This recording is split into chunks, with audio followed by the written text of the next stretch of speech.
O Senhor esteja convosco. Ele está no meio de nós. Proclamação do Evangelho de Jesus Cristo segundo Marcos. Glória a vós, Senhor.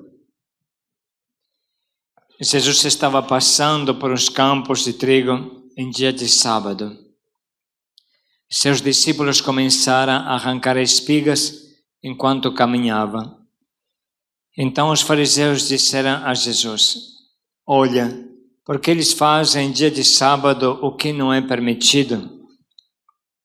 Jesus lhes disse: Por acaso nunca lestes o que Davi e seus companheiros fizeram quando passaram necessidade e tiveram fome? Como ele entrou na casa de Deus no tempo em que Abiatar era sumo sacerdote, comeu os pães oferecidos a Deus e os deu também aos seus companheiros. No entanto, só aos sacerdotes é permitido comer estes pães. E acrescentou: O sábado foi feito para o homem, e não o homem para o sábado. Portanto, o Filho do Homem é Senhor também do sábado. Jesus entrou de novo na sinagoga. Havia ali um homem com a mão seca. Alguns o observavam para ver se haveria de curar em dia de sábado, para poderem acusá-lo. Jesus disse ao homem da mão seca: Levanta-te e fica aqui no meio. E perguntou-lhes: É permitido no sábado fazer o bem ou fazer o mal? Salvar uma vida ou deixá-la morrer? Mas eles nada disseram. Jesus então olhou ao seu redor, cheio de ira e tristeza, porque eram duros de coração. E disse ao homem: Estende a mão. Ele a estendeu e a mão ficou curada. Ao saírem os fariseus com os partidários de Herodes, imediatamente tramaram contra Jesus, tramaram a maneira como haveriam de matá-lo. Palavra da salvação. Glória a vós, Senhor.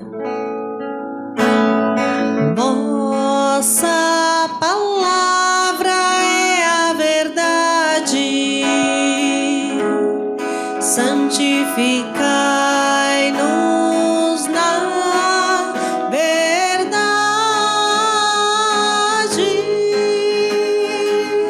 Aleluia, aleluia, aleluia, aleluia, aleluia, aleluia,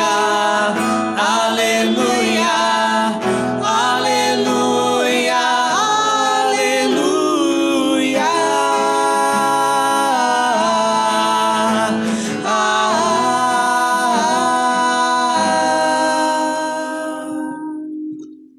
Podemos sentar para refletir melhor sobre a abundante palavra de hoje e podemos pegar como pivô da nossa reflexão exatamente esta segunda leitura. Já meditamos ela no diário espiritual de ontem e também de hoje. São Paulo compara a cada um de nós a um vaso de barro. Ele mesmo se compara a um vaso de barro. E o vaso de barro, ele é naturalmente uma coisa muito frágil. Você fala vaso de barro, a primeira coisa que você pensa vai se quebrar, não é? É exatamente isso que é o ser humano, é exatamente isso que somos nós. A fragilidade faz parte da essência da nossa vida. É sobre isso que vamos refletir. Mas, para começar, podemos retomar algumas frases de São Paulo. Ele fala assim: trazemos este tesouro. Existe um tesouro, que é Deus em nós. Trazemos este tesouro em vasos de barro, para que todos reconheçam que este poder extraordinário vem de Deus e não de nós. E aí descreve a fragilidade. Somos afligidos, estamos em maiores apuros, nos maiores apuros, perseguidos, derrubados, Sempre levamos em nós mesmos os sofrimentos mortais de Jesus. Estamos continuamente entregues à morte.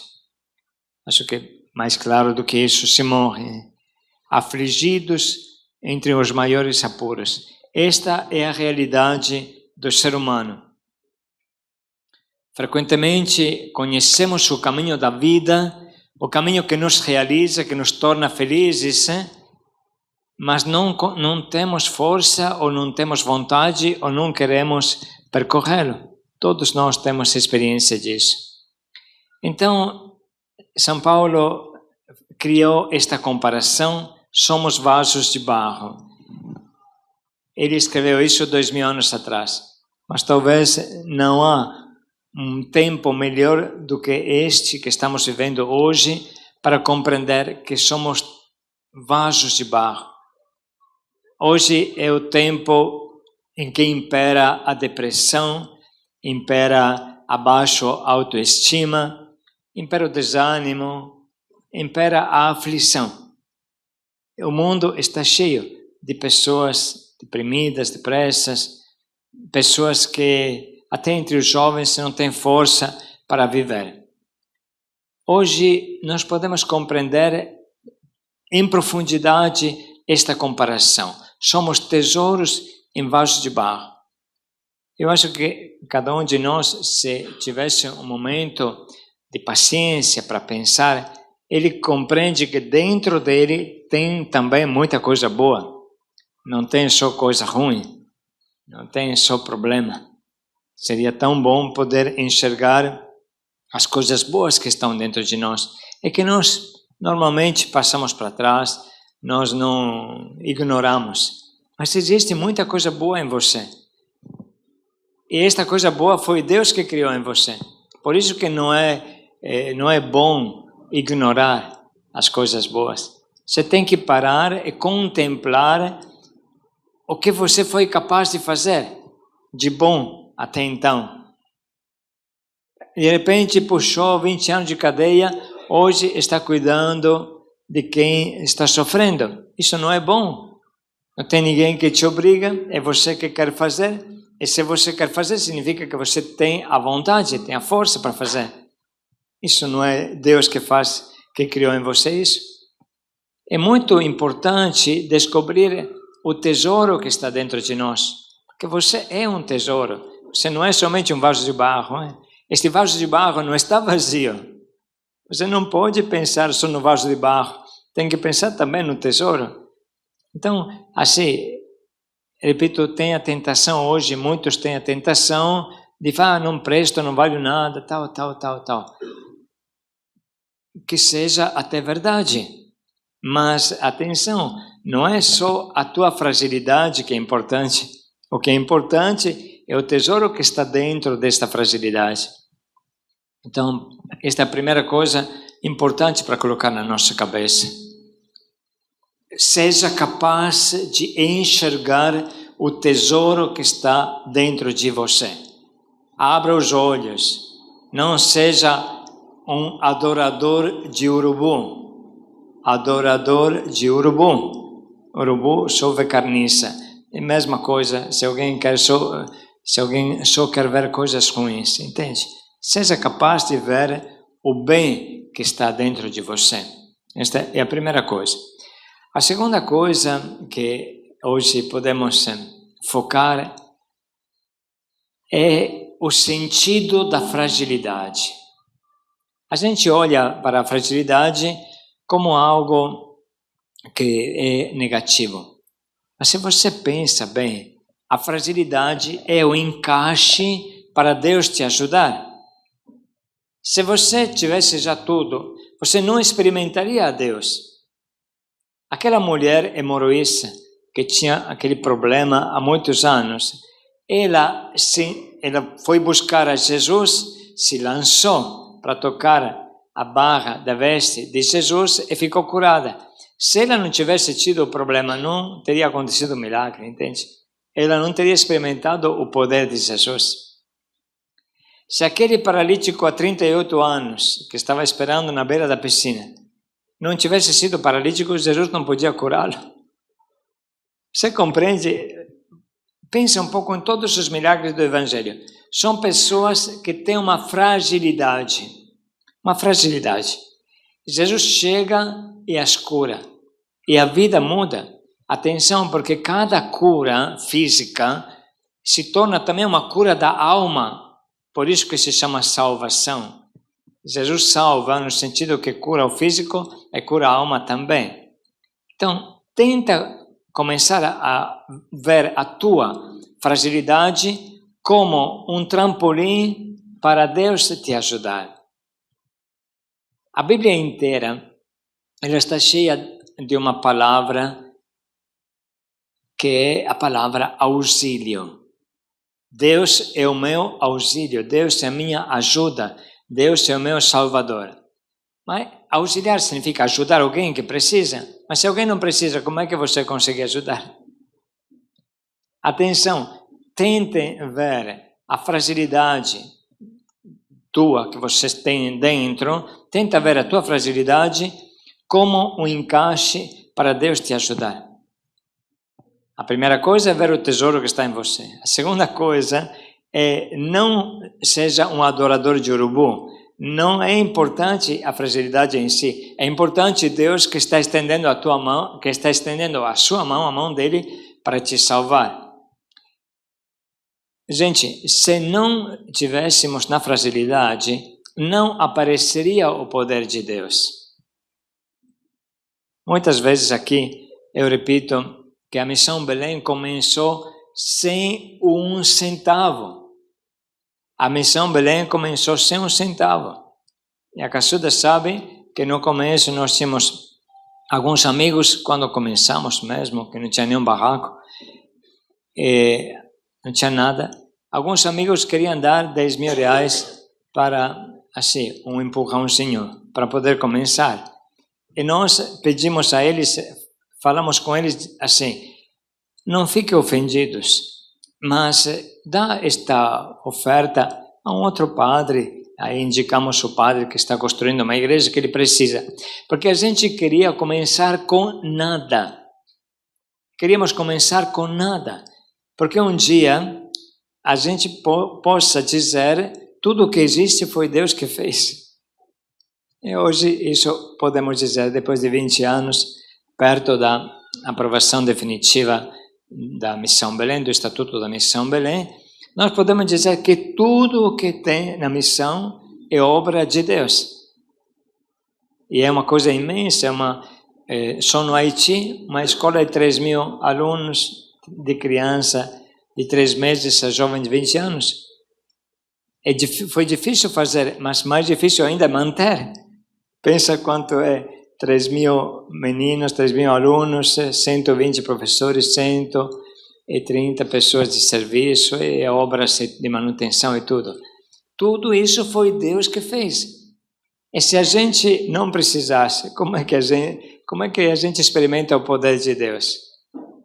Atenção que tudo que existe é um encaixe feito de ajuda, é feito de alguma coisa que você precisa. Se nós bem refletimos, nós podemos ver que até em Deus tem este encaixe. Por exemplo, existe Deus Filho, que se encarnou, Jesus, no nosso meio e nos salvou. Mas o que seria, ou como poderia existir Deus Filho, o Filho de Deus, se não tivesse o Pai? Você percebe que até o Filho de Deus não existiria se não tivesse o Pai que gera ele? E podemos até dizer que nem o Pai existiria, porque se chama Pai porque tem um Filho. Você percebe que até em Deus tem este encaixe de auxílio. Um precisa do outro. E depois, se olhamos a nossa realidade humana, é interessante, sempre São Paulo fala assim, nem o homem é nada sem a mulher, e nem a mulher é alguma coisa sem o homem. Nem o homem vale alguma coisa sem a mulher, nem a mulher sem o homem. No sentido que tem que criar uma família. Como é que um homem sozinho cria uma família? Nós podemos dizer que ele é frágil, não consegue criar uma família. Como é que uma mulher sozinha cria uma família? Podemos dizer que é frágil, que não consegue criar.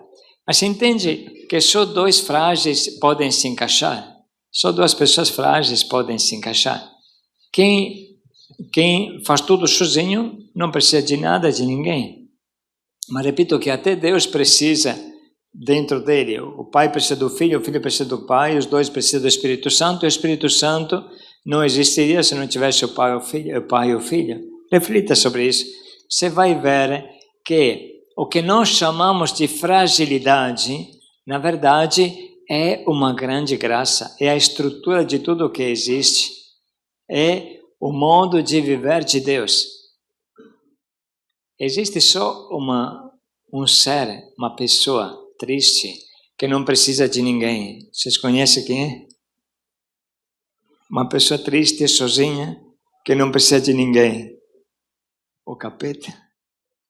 Entende? Ele não quer precisar de ninguém. E fica aí no inferno sofrendo pela eternidade. Então, se alguém não quer precisar de outros, então vai ser um capeta a mais.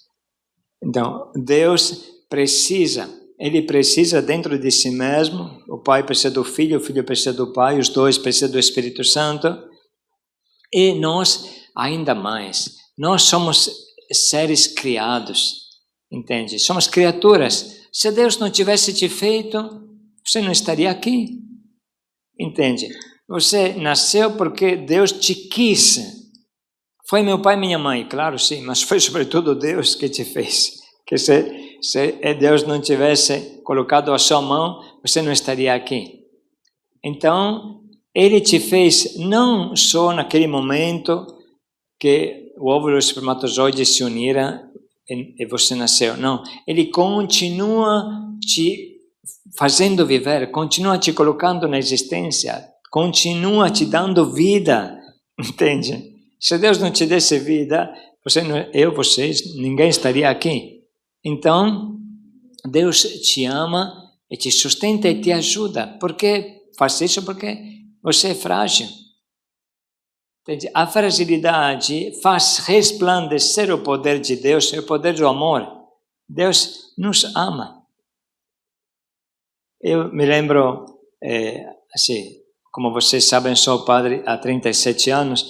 E quando tinha 1 ou 2 anos de padre, às vezes ia nas paróquias fazendo semanas missionárias. E precisava criar grupinhos de pessoas, aproximar as pessoas que não iam na igreja. Então a gente pegava uma família e fala, reúne os vizinhos aí. Claro que conseguia reunir, porque vem tomar um café, vem tomar alguma coisa, conseguia reunir os vizinhos. Mas a coisa difícil era anunciar Jesus dentro deste contexto. Aí eu estava presente também neste café, mas não era questão do café, era questão de falar de Deus para estas pessoas. Aí eu colocava uma pergunta a estes homens que não iam na igreja há 20 anos, 30 anos, 40 anos, fazia uma pergunta. Você poderia dizer, se teve um momento da tua vida em que você sentiu Deus perto de você? Teve um momento da tua vida que você sentiu que Deus existia? Aí era uma coisa muito, muito interessante. Estes homens, daquele jeito, assim, imagina uma pessoa que não vai na igreja há 40 anos, assim, brutamontes. Aí quando eu fazia esta pergunta, aí você via que começava a se tornar sérios. De repente uma lágrima começava a descer. O homem não gosta de chorar, né? Não tem como. Começava, aí eu falava, então pode falar. Pode falar. E aí começava na verdade, foi quando meu filho foi para o hospital e os médicos falaram que não tinha nada para fazer. Aí eu me lembrei de Deus, assim, nunca fui para a igreja, não me lembrei. Aí eu fiz uma oração para Deus. E meu filho saiu vivo do hospital.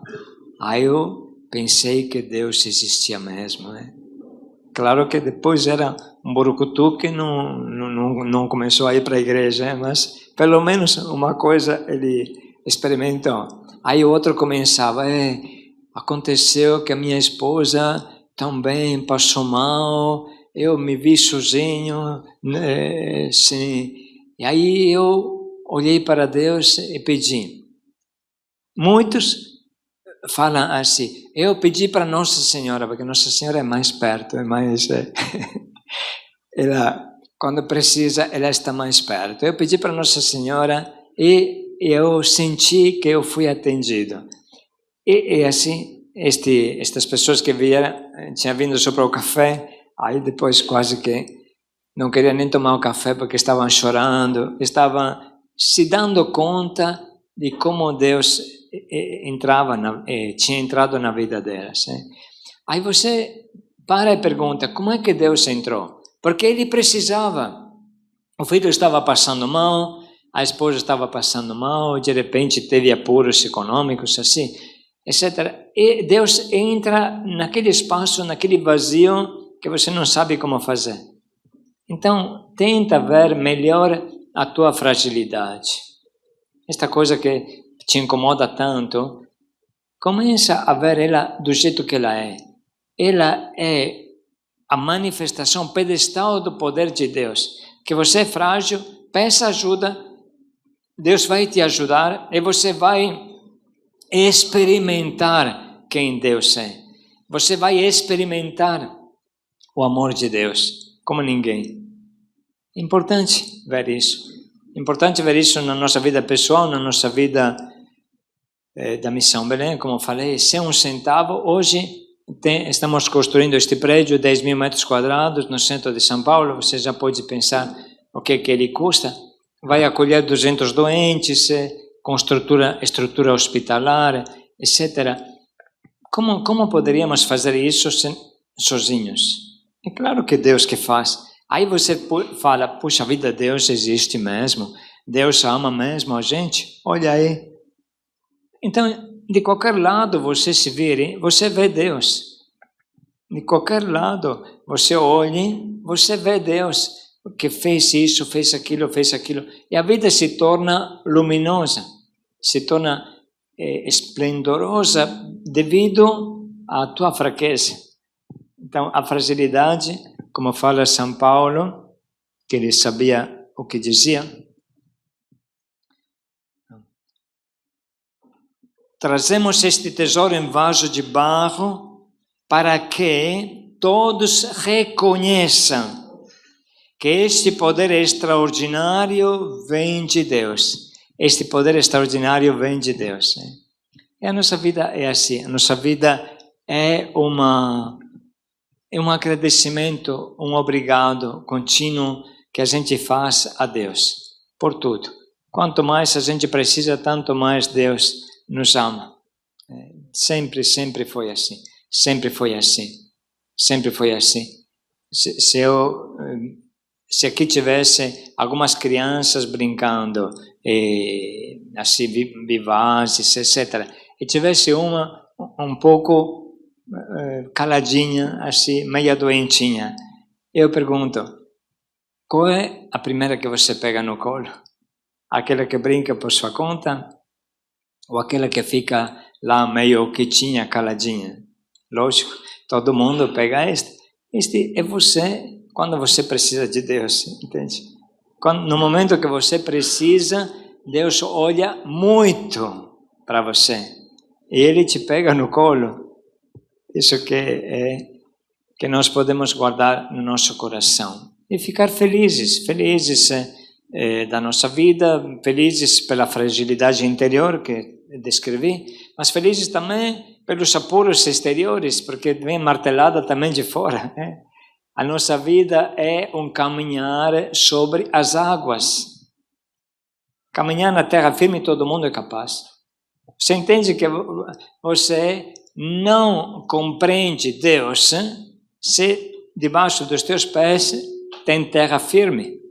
Você não compreende Deus, porque todo mundo é capaz de caminhar na terra firme. Mas se tem alguém que caminha em cima das águas, aí você começa a pensar, aqui tem coisa diferente. Aqui tem coisa de Deus.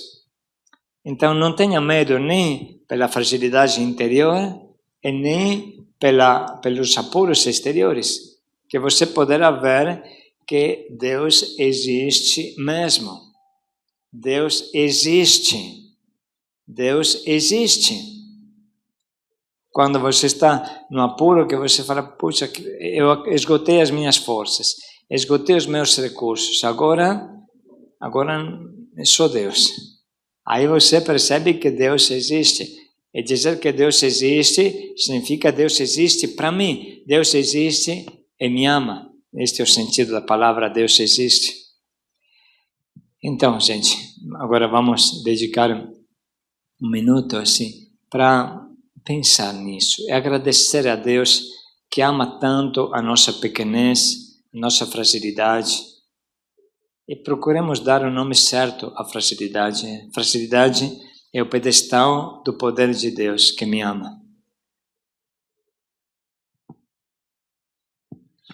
E hoje é um dia importante para o nosso Adjurson, a sua família. Pode vir aqui, por favor, um momento. Que também a filha também pode vir. Toda a família inteira pode vir aqui. Porque é aniversário de casamento. Venha aqui ao lado. Aqui ao meu lado. Tem mais gente? Mais dois. Se puderem vir, obrigado. Que assim a gente vê a família inteira. Isso. Então, aqui está, desculpa, a Jurson, mas você fica aqui bem de lado. Fica aqui ao meu lado. Isso, vem. Assim. Então, a Jurson, conhecido como confeiteiro. O testemunho da Jurson é o primeiro dos testemunhos que estão no site. E assim, faz quantos anos que você se restaurou na Missão Belém? Quantos anos atrás você passou na Missão Belém? Padre, eu faço agora esse ano, em setembro, 13 anos. 13 anos, 13 anos em pé, firme, um vaso restaurado pelo oleiro. Pode dar uma salva de palmas. Ela é aquela que aparece no vídeo, Como é que é o seu nome? Ana Heloíse. Quantos anos você tem? 13. 13 anos, Então ela conhece, ela é testemunha ocular de tudo o milagre que aconteceu. E aqui está a esposa, teu nome? Eliana. Como é que você se sente depois que ele se restaurou? Gratificada, né? Deus sempre agiu muito forte na nossa vida. E eu fico muito feliz. Primeiro, agradecer a missão, que uma porta aberta, né? Muito bem. E você? Você não tem problema de falar, Então, 13 anos, um vaso restaurado. Como é que você se sente hoje? Hoje é o dia do aniversário do casamento, Isso. Tem também o Henrique, né, padre? Meu nome é Henrique, 24 anos. Eu sou a Juliana, tenho 28. Irmã de sangue, muito bem, uma família numerosa. Então, como é que você se sente neste dia? Padre, hoje, meu testemunho, né, acredito que, graças a Deus, todos já conhecem um pouco, né. Hoje eu queria, assim, falar de uma maneira diferente, né. Como que tudo começou, né. Eu e a Eliana, eu morava próximo da casa dela, com outra pessoa que na época também era dependente química, né, mas já vivia ali um sofrimento muito grande, pedir a Deus, né, que Ele pudesse me tirar daquela situação, me desse uma pessoa diferente, né, que pudesse me ajudar a sair daquela vida que eu vivia, né, uma vida só de drogas, coisas erradas, muito coisas erradas mesmo. E ela era minha vizinha. E ela presenciou toda aquela situação, né? Conheceu a ex-esposa e tudo digamos, aquele inferno que eu vivia. Mas Deus foi e permitiu isso, né? Eu acho que ouviu as minhas orações e eu consegui me separar dessa mulher, né? E conheci a Eliana, né? E começamos a se namorar. E passado alguns dias, ela já sabia da minha situação, da minha vida, já me cobrava, né, que eu pudesse parar nessa situação.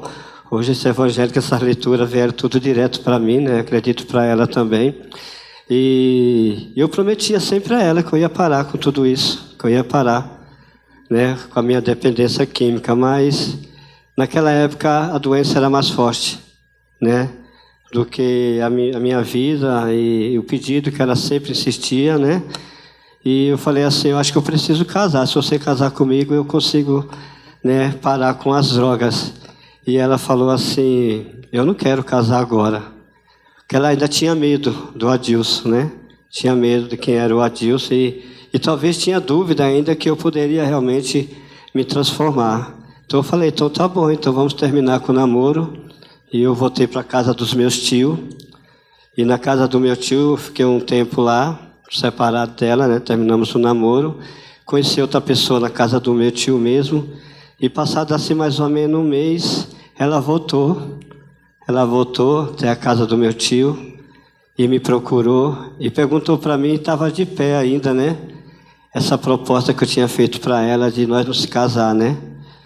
E eu acho que como a obra de Deus é a mão de Deus, foi o que agiu na minha vida. Eu terminei, né, com a pessoa que estava me relacionando e voltei com a Eliana, né? E depois do tempo nós nos casamos e hoje eu posso ver que era isso que eu precisava. Que talvez se ela não tivesse voltado, eu vejo que não foi nem para casar com a Adilson. Mas foi o anjo que Deus mandou para me resgatar, porque talvez Deus sabia que eu não ia ser capaz, jamais, de sair da vida que eu estava, se eu não tivesse ela do meu lado. Então, voltamos, nos casamos, eu continuei na vida de droga, sempre prometendo todo dia parar, fui só piorando, foi onde eu entrei no uso do crack, foi onde eu comecei a entrar numa situação muito degradante, né? Primeiro pedi a Deus que me desse filhos que eu conseguiria parar. Me deu a Juliana, 28 anos. Não consegui parar com as drogas. Pedi a Deus que me desse um filho homem, um varão que pudesse ficar do meu lado. Deus me deu o Henrique. Não consegui parar com as drogas. E continuou cada vez mais o meu sofrimento. E esse sofrimento já não era mais meu, era dela e dos meus filhos. Pedi a Deus que me ajudasse. E ela sempre do meu lado. E eu só piorando. Fui para o Narcóticos Anônimos, fiquei um tempo limpo. Nós já não tínhamos mais relação, nós já não conseguia conversar com o marido, era só ela me cobrando que eu procurasse ajuda, que eu estava doente, eu achava que não, como todos nós. E nesse espaço, né, que eu fiquei um pouco limpo, nós conseguimos ter relação e Deus veio e me deu a Ana Heloíse. Uma gravidez de risco, tanto dela como da Ana Heloíse, e eu ali, né? E ela pedindo, tá vendo minha situação, você tem que parar, olha como é que eu tô. E eu não conseguia sair do vício do crack. Não consegui sair do vício do crack. Foi uma gravidez bem sofrida da parte dela. Chegou o dia da Ana Heloíse nascer. Eu fiquei com muito medo naquele dia. Naquele dia eu não usei drogas, com medo. E demorou muitas horas, passou muito do tempo que tinha que nascer. Eu já entrei em desespero. Quando o médico apareceu, procurou, né, com a cara muito de mal, eu falei, meu Deus, o que aconteceu? Né? Matei a minha esposa, que já me sentia culpado disso, e também a minha filha. Aí o padre me deu essa notícia, o médico me deu essa notícia que Deus tinha me dado essa bênção, a Ana Heloíse, que ela estava bem, e que a Eliana também estava bem. Mais uma vez prometi a Deus que ia parar. E mais uma vez foi só uma promessa em vão. Não consegui parar. Aí que o sofrimento foi maior, muito mais maior. Porque já não eram 2, eram 3. E eu no vício da droga, ela precisando dos cuidados, a Heloísa precisando dos cuidados, eu continuei nesse vício. E ela não desistiu. Continuou firme comigo, lutando, que eu pudesse sair desse mundo. E Deus me deu essa graça, né? Através do padre Dimas, eu conheci a Missão Belém.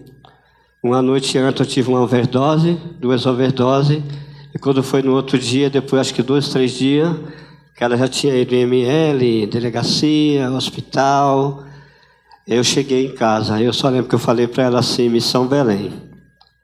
Não sabia que era Missão Belém, nem que imaginava que seria isso aqui. Ela fez uma mochila lá com a minha sogra, que não veio hoje, e viemos aqui para Guadalupe.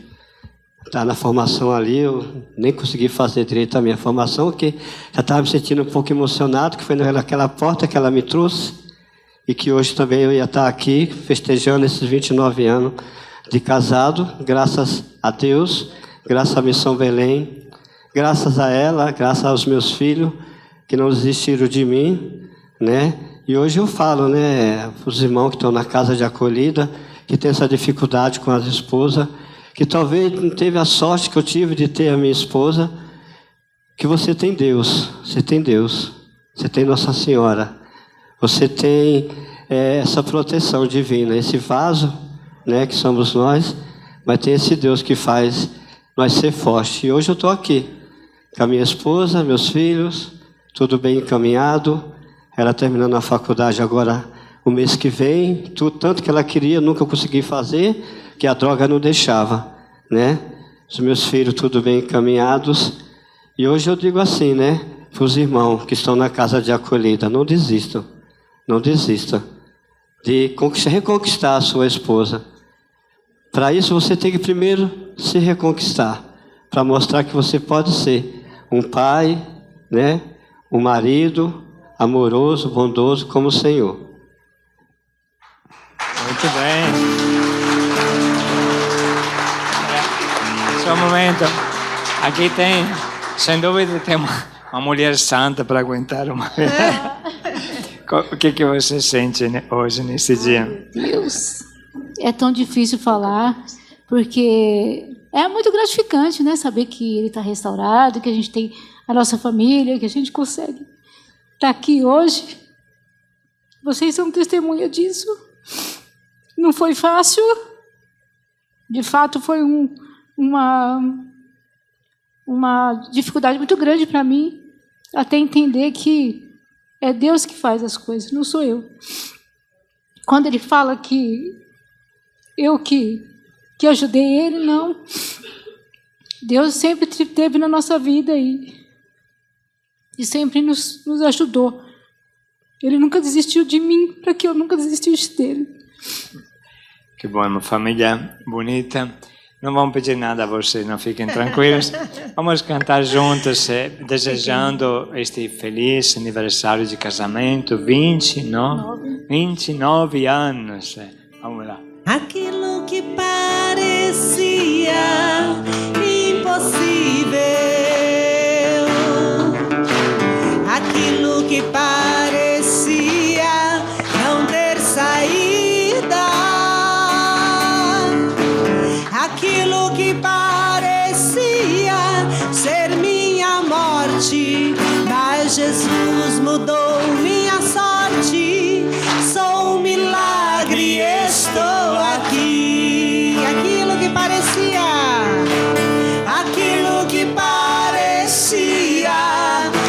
impossível, aquilo que parecia não ter saída, aquilo que parecia ser minha morte, mas Jesus mudou minha sorte. Sou um milagre, estou aqui. E agora vamos dar a bênção para estes 29 anos, para esta família linda e para todos nós. O Senhor esteja convosco. Ele está no meio de nós. Por intercessão de Maria, abençoe-nos Deus Todo-Poderoso, Pai, Filho e Espírito Santo. Amém.